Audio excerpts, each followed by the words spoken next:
16 अक्टूबर 1951 शाम तकरीबन 4 बजे का वक्त कंपनी बाग रावलपिंडी में 2 गोलियां चलती हैं।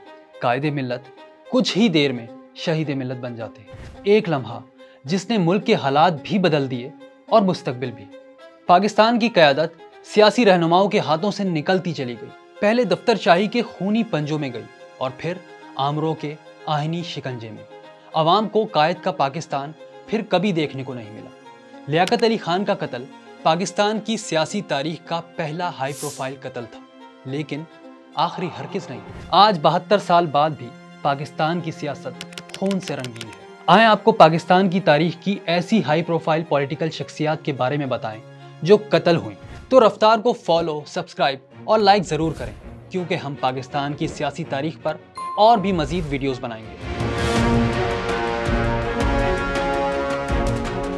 पाकिस्तान में हाई प्रोफाइल सियासी कत्ल की तारीख को कुछ लोग कायदे आज़म मोहम्मद अली जिन्ना से जा मिलाते हैं। उनके ख्याल में बीमार कायद की वफात बहुत पुरअसरार अंदाज में हुई थी, इतने पुरअसरार अंदाज में कि लोगों को कत्ल का शुबा होता है। कायदे आज़म को टीबी का मर्ज था और ये बात उन्होंने सबसे छुपा कर रखी थी। वजह अपनी सियासी तहरीक को नुकसान से बचाना। वो समझते थे कि अगर किसी को पता चल गया कि उन्हें टीबी जैसी बीमारी है जो उस जमाने में बहुत खतरनाक समझी जाती थी, तो मुखालिफिन पाकिस्तान नहीं बनने देंगे। तो इस बेस्ट कैप सीक्रेट के साथ पाकिस्तान बन गया। नहीं करता। लेकिन इसके बाद कायद की सेहत बहुत बिगड़ गई। वो आराम के लिए कुछ दिन ज़ियारत बलोचिस्तान गए, लेकिन बेहतरी फिर भी ना आई, बल्कि सेहत और ख़राब हो गई। तब 11 सितंबर 1948 को इन्हें कराची वापस लाया गया।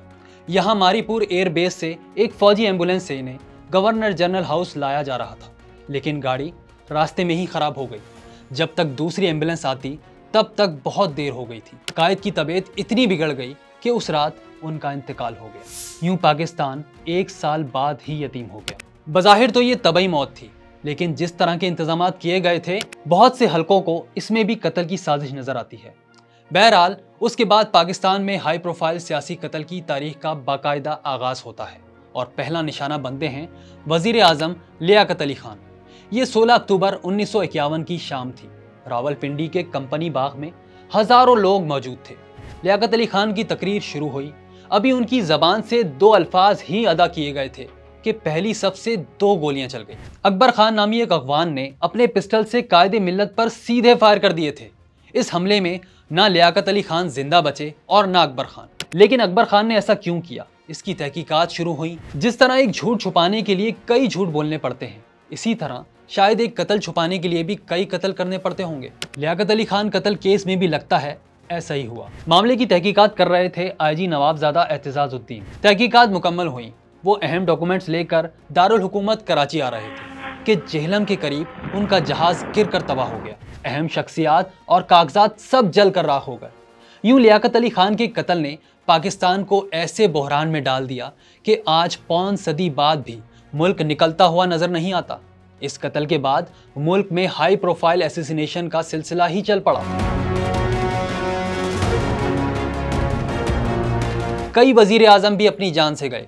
मसलन 5वें वजीर आजम हुसैन शहीद सोहरवर्दी 1956 और 1957 में पाकिस्तान के वजीर आजम थे, लेकिन फिर उनसे ज़बरदस्ती इस्तीफ़ा लिया गया। अयूब खान का दौर शुरू हुआ तो सियासतदानों पर बड़ी मुश्किलात आईं।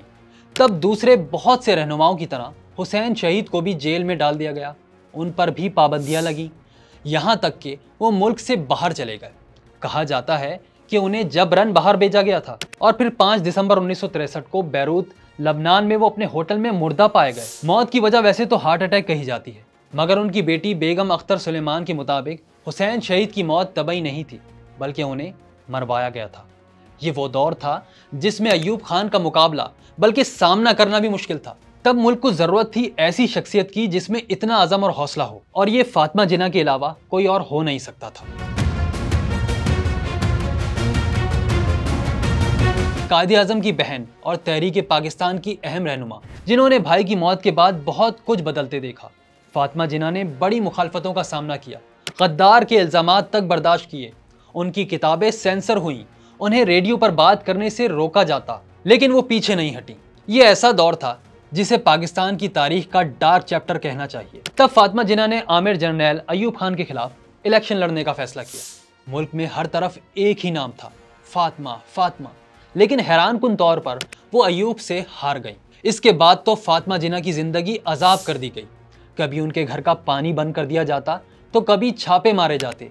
यहाँ तक कि 9 जुलाई 1967 को अचानक फातिमा जिन्ना का इंतकाल हो गया। डॉक्टरों ने कहा उनकी मौत दिल के दौरे से हुई है, लेकिन एक हल्का आज तक यही समझता है कि फातिमा जिन्ना को कत्ल किया गया था। यहाँ तक कि मोहतरमा के भांजे और मशहूर माहिर कानून अकबर पीर भाई को भी शुबा था कि वो कत्ल की गई थी। ये सब किसने किया आज तक पता नहीं चला। उस वक्त के वजीर दाखिला काजी फजलुल्लाह की सरबराही में एक इंक्वायरी रिपोर्ट तैयार भी की गई, मगर वो कभी मंजर आम पर नहीं लाई गई।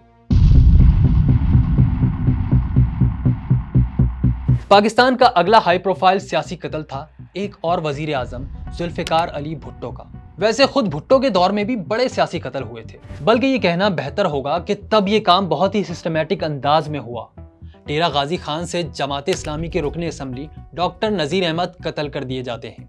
फिर लाहौर में ख्वाजा रफीक और नवाब मोहम्मद अहमद खान कसूरी समेत कई हाई प्रोफाइल शख्सियात भी कत्ल हुई हैं। पेशावर में हयात मोहम्मद खान शेरपाव का कत्ल होता है, तो कोयटा में अब्दुस समद खान अचकजई की पुरसरार मौत भी भुट्टो दौर में ही होती है। लेकिन इनमें से मोहम्मद अहमद खान कसूरी का कत्ल ऐसा है जो खुद भुट्टो के गले पड़ जाता है। इस केस में बिल आखिर उन्हें फांसी की सजा सुना दी जाती है। ये 4 अप्रैल 1979 था जब जुल्फिकार अली भुट्टो को सेंट्रल जेल रावलपिंडी में फांसी दी गई।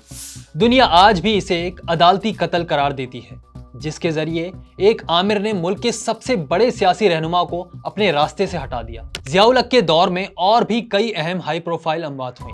मसलन फ्रांस में शाहनवाज भुट्टो की पुरअसरार मौत, जुल्फिकार अली भुट्टो के सबसे छोटे बेटे जो 18 जुलाई 1985 को फ्रांस में अपने घर में मुर्दा पाए गए। भुट्टो खानदान आज तक कहता है कि शाहनवाज को जहर दिया गया था और उसमें उनकी अफगान बीवी रेहाना का किरदार था। सच क्या था आज तक पता नहीं चला, लेकिन हकीकत जो भी हो, भुट्टो का जवां साल बेटा सिर्फ 26 साल की उम्र में जान से जरूर चला गया। 17 अगस्त 1988 में पाकिस्तान की सियासत में एक नया मोड़ आता है। पाक फजाइया का C-130 तैयारा भावलपुर से परवाज करता है और कुछ ही देर बाद गिरकर तबाह हो जाता है। तैयारे में कोई और नहीं, पाकिस्तान के स्याह सफेद के मालिक सदर जियाउल हक भी सवार थे। हर तैयारा हादसे की तरह उसमें भी कोई मुसाफिर नहीं बचा, जियाउल हक भी नहीं।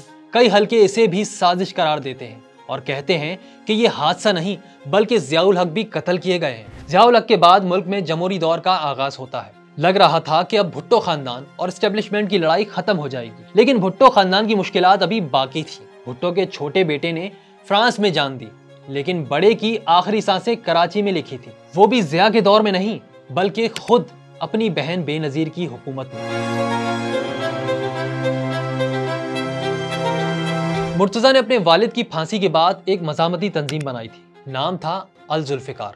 इस तंजीम ने बहुत सी कार्रवाइयां की, हाई जैकिंग तक में मुलव्वस रही, लेकिन 20 सितंबर 1996 की शाम उनकी जिंदगी का सूरज भी डूब गया।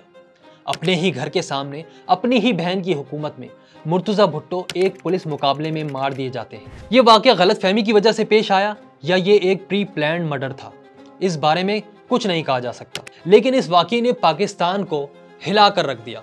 कुछ ही महीनों में बेनजीर का तख्ता उलट दिया गया। वो फिर कभी वजीर आजम नहीं बन पाई, बल्कि उन्हें मुल्क तक छोड़ना पड़ा। सालों तक जलावतनी के बाद 2007 में बेनजीर की वापसी हुई और फिर हुआ पाकिस्तान की तारीख का सबसे हाई प्रोफाइल पॉलिटिकल कत्ल।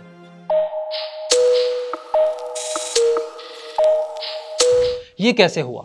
इससे पहले हम चलते हैं 90 की दिहाई के कराची की तरफ, जहां कत्ल एक मामूल बन चुका था।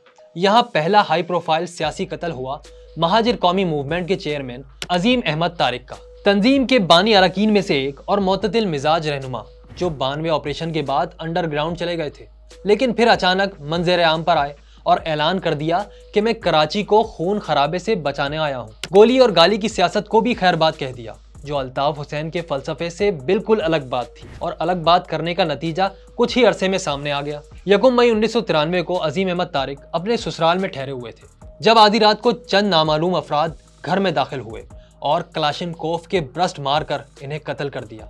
और ये MQM में आखिरी हाई प्रोफाइल कत्ल नहीं था।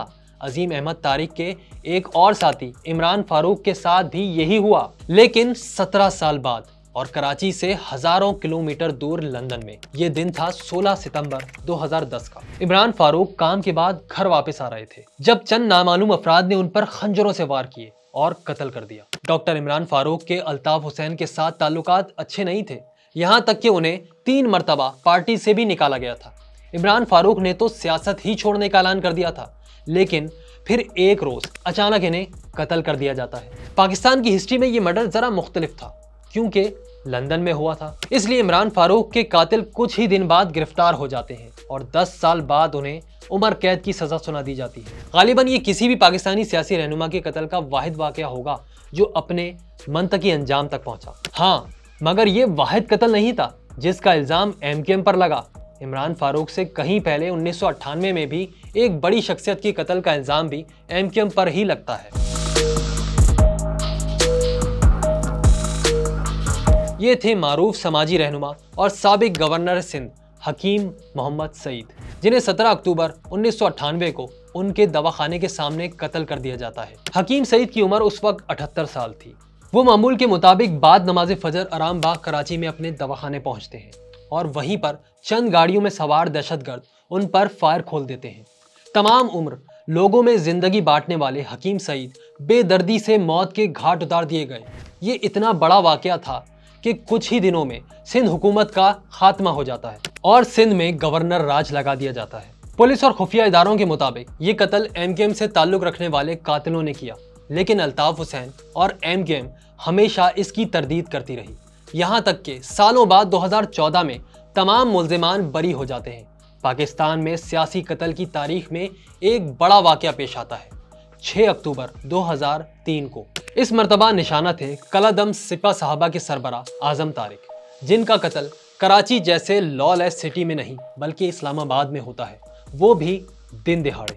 आजम तारिक पर पहले भी 2 कातिलाना हमले हो चुके थे, लेकिन वो बच गए थे। लेकिन इस बार हमलावरों ने ऐसा नहीं होने दिया।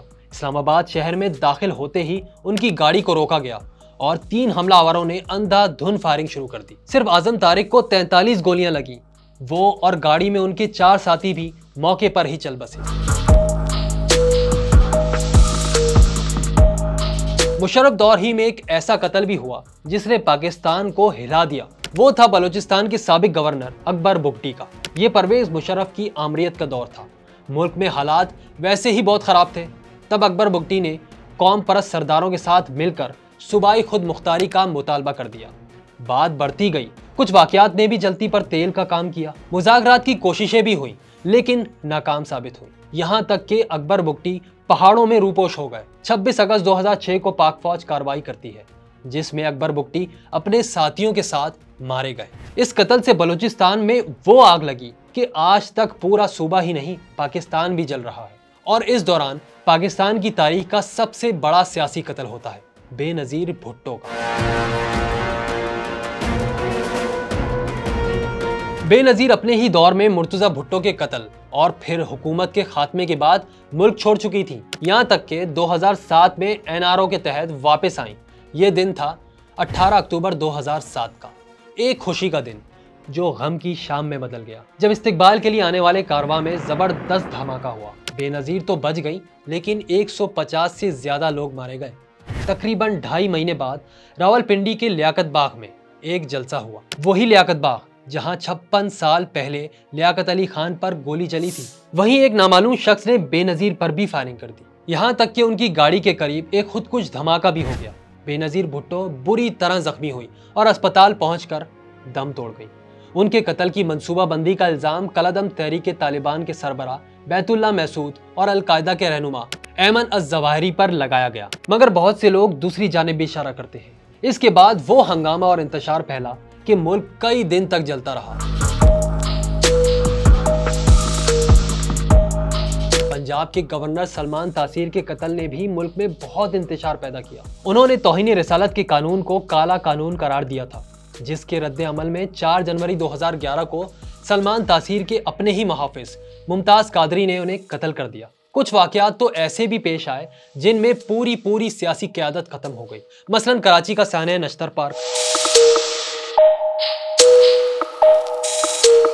ये 11 अप्रैल 2006 था, जब कराची के नश्तर पार्क में 12 रबीउल अव्वल का जुलूस था, जिसमें एक खुदकुश हमलावर धमाके से फट पड़ा और तकरीबन 60 अफराद की जान ले गया। मरने वालों में बरेलवी मकतब फिक्र की कई नुमाया शख्सियात थी, बल्कि सुन्नी तहरीक की पूरी आला क़यादत भी शामिल थी। पाकिस्तान में आखिरी हाई प्रोफाइल सियासी कत्ल हुआ मौलाना समीउल हक का।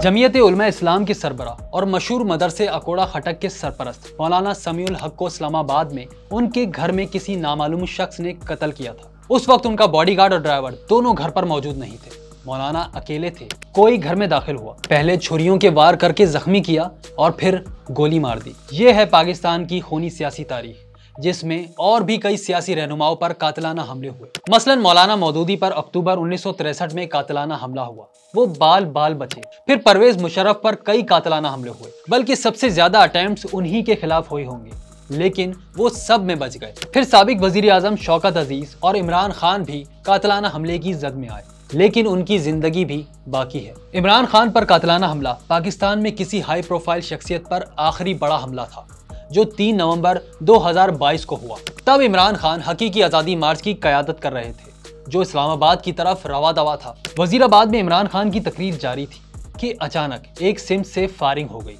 एक गोली इमरान खान की दाईं टांग पर लगी। खुशकिस्मती से जख्म कारी नहीं था, इमरान खान बच गए। लेकिन पाकिस्तान में सियासी कत्ल की तारीख अब भी जारी है। आखिर खून का ये सिलसिला कब रुकेगा? आखिर कब मामलात बातचीत से हल करने का चलन आम होगा भी या नहीं?